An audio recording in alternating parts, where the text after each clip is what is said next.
Imagine todos os pacientes de um sanatório falando, gritando e resmungando ao mesmo tempo. O barulho é pior do que isso.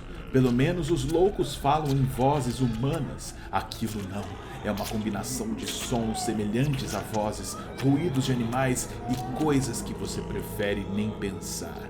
É o suficiente para esfacelar sua mente. É o som do caos encarnado. Não apenas vozes dos insanos, mas a voz da insanidade em si. É a voz de cada criatura que compõe as bocas, olhos e tentáculos dessa criatura amorfa. Oi pessoal, bem-vindos a mais um vídeo da RPG Planet, eu sou a Lina. Eu sou o Cello e hoje vamos continuar com a série Monstros de D&D. E o monstro vencedor foi o abocanhador matraqueante, E finalmente depois de eras, ele ficou mais de um ano para ser votado. E quem sugeriu foi o Pug quando eu tava aqui em casa. Exatamente, gente, Tempo olha, atrás. acho que foi o monstro que resistiu mais tempo sem ser rebaixado para a série B, certo? Tem muitos fãs. Finalmente ganhou um vídeo aqui na série de monstros de D&D. E quem foi rebaixado, Cello? Titanic. O Cotô, gente. O Cotô é bonitinho. O Cotô é maluquinho. Tudo bem, vai pra série B, ele vai subir de novo. Então vamos pro vídeo.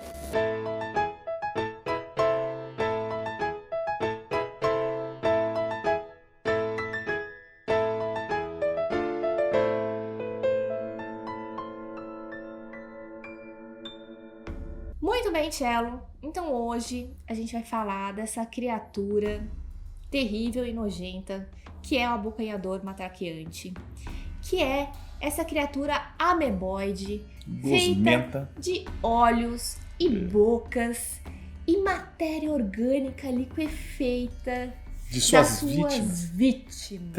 Trevas demais. Ele é tipo a gosma do inferno. E o pior é que as bocas falam coisas sem nexo, numa cacofonia de vozes de sofrimento e dor que podem enlouquecer quem estiver por perto. Exatamente, acho que vocês ouviram um pouquinho esse som terrível que o Cello colocou na introdução, certo? É exatamente esse o som que você vai ouvir de um abocanhador matraqueante. É difícil falar esse trem. Exatamente.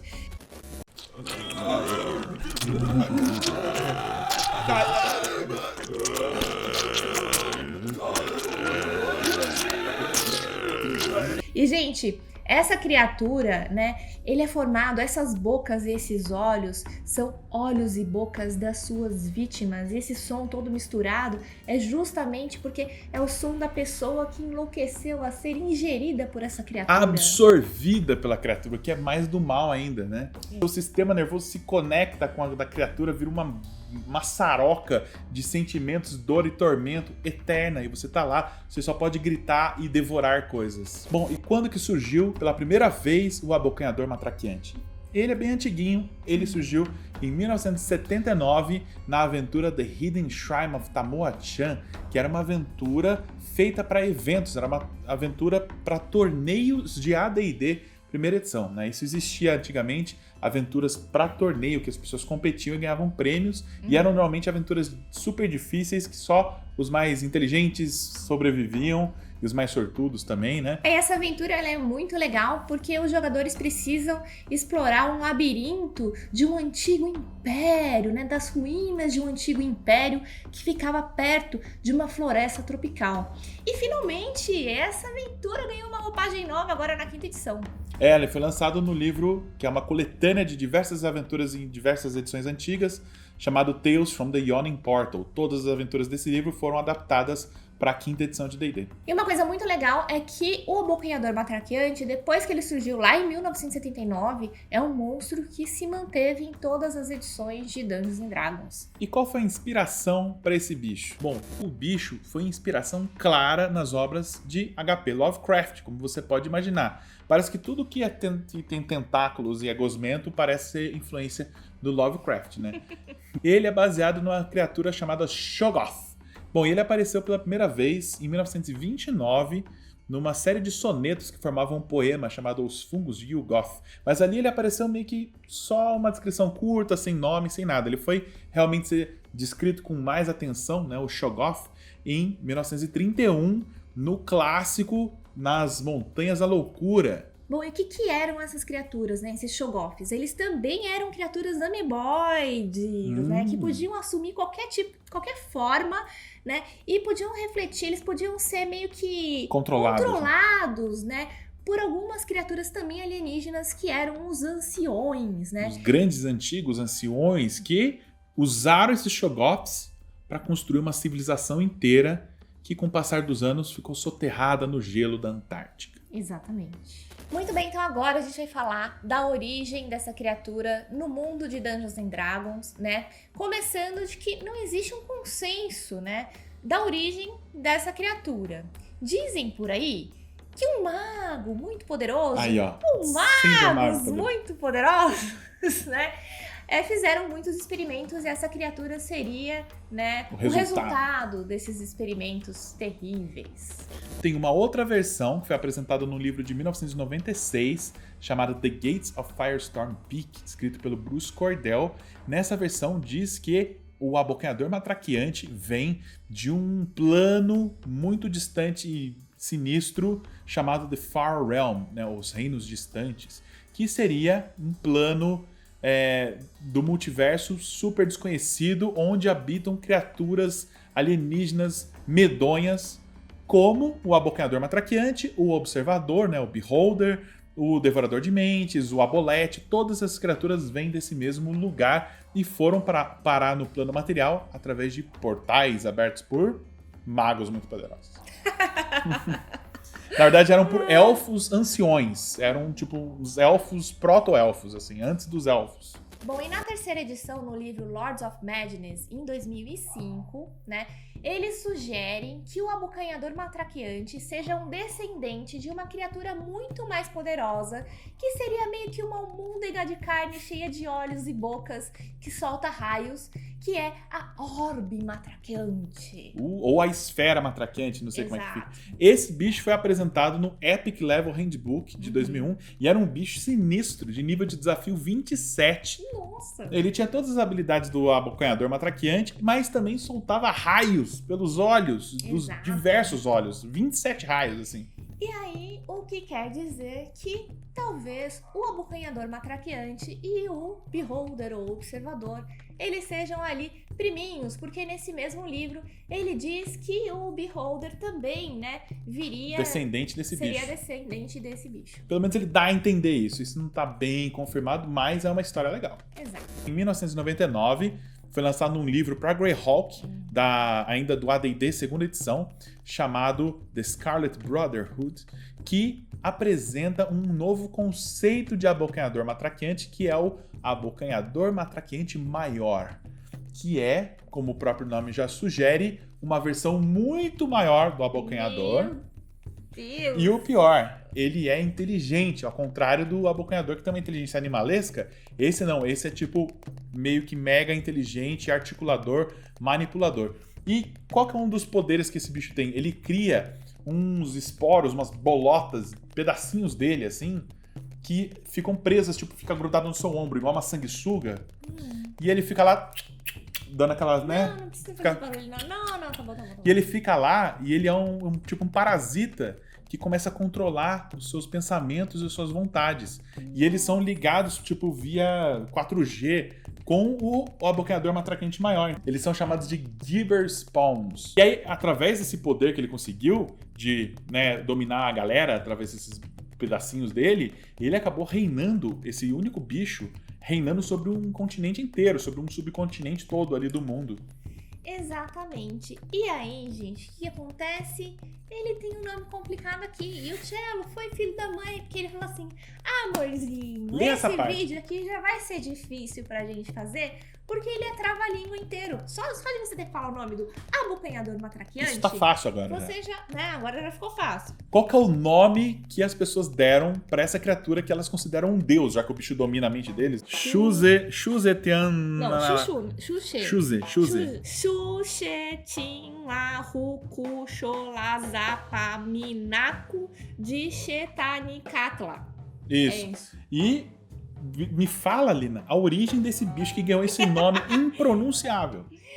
Ele também é conhecido como Sua Observante Majestade. verdade, Cello. As pessoas ficam lá rezando por ele, mas assim, ele também é conhecido como o Olho, né? O Deus Olho. O Deus Olho, o Deus Voraz, aquele que devora, coisas assim. Bom, para facilitar, vamos chamar ele de Rei Voraz, então, que é mais fácil. E a origem dele é bem legal. Tinha uma cidade, assim, num império meio asteca, tá? Xetanicatla, um negócio assim o nome. Lá tinha um sacerdote que usou um abocanhador matraqueante para ser o guardião de um templo dele. E o bicho tava lá, né? Ninguém chegava perto, tinha medo dele, então tava servindo como um bom guardião. Só que aí começou a espalhar pela cidade uma epidemia, uma praga, que tava causando febre, as pessoas estavam morrendo, tava assim, um pandemônio.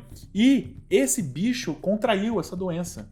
Só que nele, ele sofreu uma mutação por causa dessa febre. Nele, funcionou de outro jeito. Nessa mutação, ele acabou ganhando inteligência das pessoas que ele devorara. Ó, foi bonito. Ele ganhou a inteligência das pessoas que ele devorava. Que ele devorava. Então, ele começou a ficar super inteligente e maior. E essa mutação fez dele um abocanhador matraquente maior, que tem essas características que a gente falou. Exato. Bom, e agora a gente vai falar de um artigo da revista Dragon, número 160, lá de 1990, que fala sobre a ecologia do abocanhador matraqueante, né? É bem legal, porque lá eles explicam que o abocanhador, ele devora, gente, simplesmente tudo que tá na frente dele. Não importa se é animal, se é mineral, vegetal, se é pedra, se é vegetal, não importa. Tudo que estiver na frente dele, a fome dele é tão grande que ele vai simplesmente devorar, né? O que acontece é que nem tudo que ele devora, ele consegue digerir. Então, por exemplo, esmalte do dente, ele não digere. Adamantine, nítril, vidro, né? Essas coisas, ele não é capaz de digerir. Mas ele consegue fazer, né? Um belo estrago, digamos assim, né? Aliás, dizem até que eles não são bem adaptados ao plano material e que alguns deles começam a devorar tudo em volta, aí não tem mais nada para ele comer, ele simplesmente morre de fome. E por isso que eles preferem viver em lugares como pântanos, mas eles não gostam de lugares muito quentes e ensolarados. Sabe aquele pântano gelado? É meio que o clima deles. Que daí tem muita matéria orgânica para eles destruírem ali em volta e comerem. Mas também, assim, por exemplo, se eles estão lá nos reinos distantes, né? Ou se eles estão próximos de portais que levam aos reinos distantes, eles conseguem viver simplesmente da energia caótica, né? E eles não precisam sair devorando tudo, eles conseguem sobreviver. Apesar deles terem também essa fome incrível, que sai comendo tudo, eles têm digamos assim, um gosto, né? Uma vontade particular por comer criaturas inteligentes.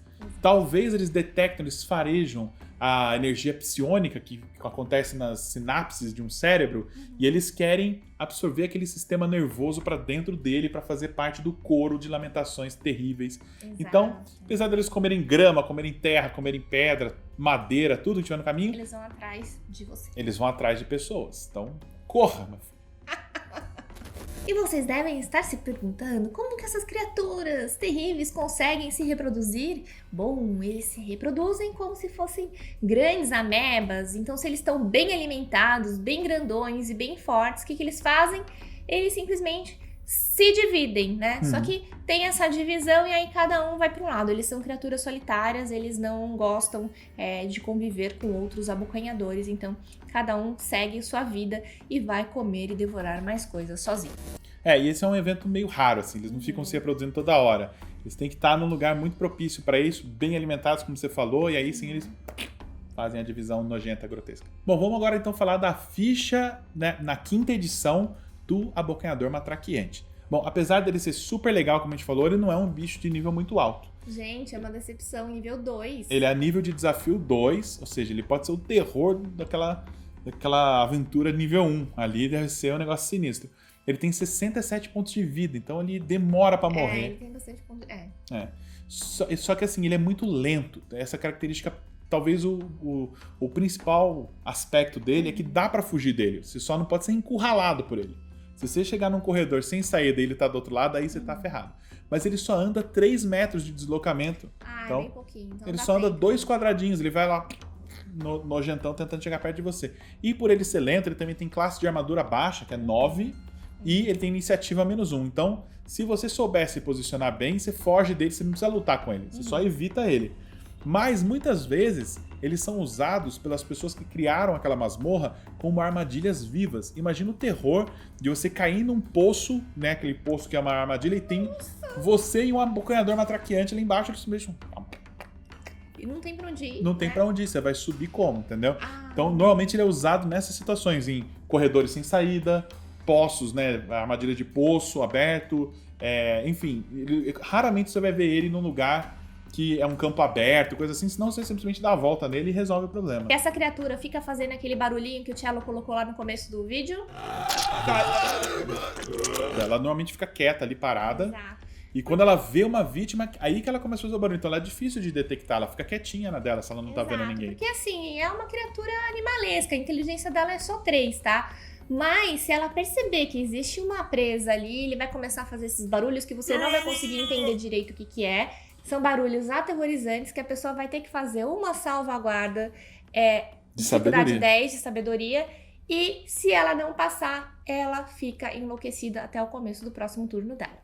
Bom, e como é que funciona essa loucura temporária que a pessoa fica? Aquelas vozes ficam tipo uma dissonância mental e no seu turno, se você falhar nessa salvaguarda, você tem que rolar um dado D8. E aí, se você tirar 1, 2, 3 ou 4, você não faz nada naquele turno.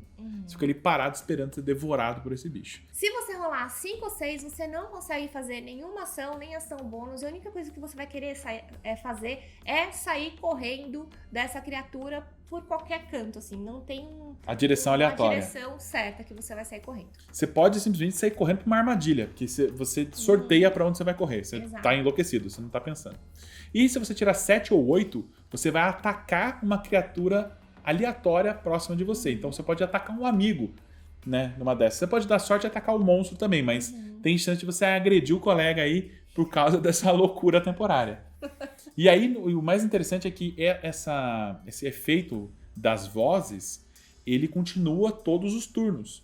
Mesmo se você passou na salvaguarda. Não tem aquela coisa que quem passou tá livre, tá imune. né? Não, você tem que ficar todo turno resistindo ao assalto, ao ataque mental que essas vozes causam. E Isso eu não lembro se eu falei que a pessoa tem até 6 metros de distância é um dele, alcance, né? você tem que estar até 6 metros de distância do bicho. Então, todo turno, todo mundo tem que ficar resistindo a isso. É bem potente. Exato. Bom, muito bem. E esse monstro, ele tá tão na moda, mas tão na moda, que até 3 metros em volta dele, imagine um chão cheio de slime. Lina jogando pra nossa audiência aqui com a de slime. Quem gosta de slime aí já imagina, né? Uma Fofinho. área de 3 Você tá falando que é metros. fofinho? É o pedaço tipo a saia desse bicho nojento. Fica no assim, chão. tudo pegajoso. Pegajoso, tipo feito de slime. sangue coagulado, nojentaço, assim. Não é bonitinho não, Lina. Essa área, gente, é considerada terreno difícil. E a Até pessoa... 3 metros em volta dele, né? Exatamente, a pessoa tem que fazer uma salvaguarda de força e dificuldade 10, senão você pode acabar ficando ali preso. Você fica agarrado, né? Fica com deslocamento zero. Você não pode se mover pra lugar nenhum e você vai ser vítima, presa fácil do abocanhador. É como se fosse um chão pegajoso, né? Você não consegue se mover, você fica preso. Bom, e vamos aos ataques do bicho. Ele tem 2 ataques e ele pode realizar os 2 no mesmo turno. Só que um desses ataques, a gente vai ver, ele meio que só pode fazer uma vez, depois tem que recarregar. Então, quais são esses 2 ataques? Primeiro é a mordida dele, que é uma mordida meio lenta, assim, dá pra esquivar fácil, porque ela é só mais 2 no D20. Só que se acertar, dá um prejuízo. Dá 5d6 de dano. E se seu personagem morrer por causa dessa mordida, ele é absorvido, ele vira parte do bicho, fica lá com os olhinhos, boquinha na... E seu amiguinho lá dentro. Tipo a capa do Necronomicon ali, a carinha assim. Somando ao couro, Gritando. enlouquecedor. Exatamente. Do É uma morte terrível pro seu personagem. Tá? E o segundo ataque que ele pode fazer, de novo, no mesmo turno, é uma cusparada de uma bolota química nojenta que ele joga até 3 metros de distância. Exatamente. Essa cusparada, né, que pega essa área de 3 metros, vai fazer com que todo mundo que esteja dentro dessa área tenha que fazer uma salvaguarda de destreza dificuldade 13, ou essas pessoas ficarão cegas até o final do próximo turno do bicho. Do monstrengo. Exato. Então ela basicamente é uma explosão de flash, igual uma... Você fica cego, aí o bicho vai lá. E, né, lembrando que ele só recarrega esse ataque com 5 ou 6 num D6. Ele pode atacar de novo. E esse negócio de recarregar é uma mecânica que você usa antes do turno do bicho começar. Vamos ver se carregou a cusparada aqui. Você joga um D6 Se tirar 5 ou 6, ele pode usar de novo, senão ele só pode morder. Exato. Bom, muito bem. Eu acho que a tática do bicho tá bem clara, né? É chegar perto, grudar as pessoas por causa da saia dele, né? Você pisa na gosma perto dele, fica preso. E ele fica lá mordendo até aceitar. A pessoa também pode perder o turno porque fica enlouquecida por causa do som dele, né? Porque é até 6 metros de pode ficar ali parado e tal, e ele vai lá E geralmente você vai ter colocado os jogadores, eles vão ter caído num poço, não vão ter como sair, vai ser vão da estar hora. limitados a essa área de 6 metros, né? E aí acontece tudo errado. Se você quiser dar uma morte memorável para um jogador da sua mesa, deixa ele ser devorado por um desses que ele nunca vai esquecer. Gente. Talvez nunca mais jogue com você. Lina, agora é hora do gancho de aventura! Exatamente, Cello. Existem muitas ideias legais para você colocar um abocanhador matraqueante na sua aventura. Eu pensei em uma já. Então, vamos lá. Um mago muito poderoso. Ai, tem que fazer uma camiseta. Tem que fazer. Tem um abocanhador matraqueante que cuida da torre dele. Só que ele esqueceu de alimentar o bicho e o bicho fugiu do poço onde ele fica. E agora ele invadiu a biblioteca do mago, está comendo todos os seus livros. E esses livros e pergaminhos são mágicos. E isso faz com que magia circule por meio dele. E ele acaba crescendo e vira um abocanhador matraqueante maior. E ele absorve o cérebro desse mago, vira o chefão de uma masmorra. Agora a torre do mago é controlada por ele. Bom, e aí qual que é a primeira coisa que ele faz? Esse abocanhador matraqueante maior, arcano, super inteligente, começa a fazer os Gibber Spawns, que são esses pedacinhos dele, parasitinhas. Ele deixa pronto para fazer uma armadilha no primeiro que entrar na torre dele, que, coincidentemente ou não, é o assistente do mago que chega segunda-feira para trabalhar, coitado. Bate o cartão lá, de repente ele é atacado por esse parasita arcano, que fica lá sugando ele ali e né, ele agora está sob comando da criatura.